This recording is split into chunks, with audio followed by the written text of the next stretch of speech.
నమస్తే అన్న, అందరికీ నమస్కారం. తిరుమలలో మనం చూసుకుంటే భక్తులనైతే ఆర్టీసీ అడ్డగోలుగా దోచేస్తూ ఉందన్నమాట. సాధారణంగా మనం చూసుకుంటే జీపుల వాళ్ళు కానీ ఏదైనా ఒక రూపాయో 10 రూపాయలు ఎక్స్ట్రా తీసుకుంటే, అలాగే పోలీసులు చెకింగ్లు ఉన్నప్పుడు కానీ ఎక్కడైనా ఉన్నప్పుడు కానీ వాళ్ళకైతే ఫైన్లు వేస్తూ ఉంటారు. ఆర్టీసీ చూసుకుంటే మనకు తిరుమల నుంచి జపాలి కేవలం 4 కిలోమీటర్లే రోడ్డు మీద అయితే వదిలేస్తుంది అనమాట.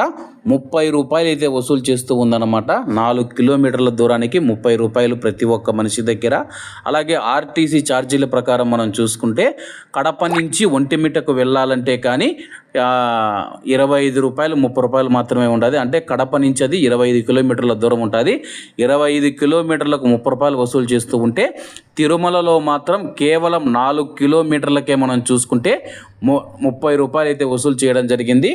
అలాగే పాప వినాశనంగానే వెళ్తే కానీ అప్ అండ్ డౌన్ 75 రూపాయలు అయితే తీసుకుంటారో, మీరు ఎక్కడైనా దిగవచ్చు. లేకపోతే కానీ పోనే 80 రూపాయలు అనేది చెబుతూ ఉన్నారు. ఇది చాలా అన్యాయం అన్నమాట.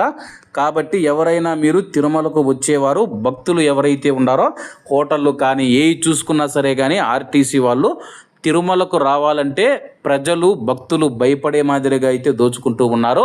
దీనిపైన టీటీడీ ప్రత్యేక శ్రద్ధ పెట్టాల్సి ఉంది, ప్రభుత్వం ప్రత్యేక శ్రద్ధ పెట్టాల్సి ఉంది.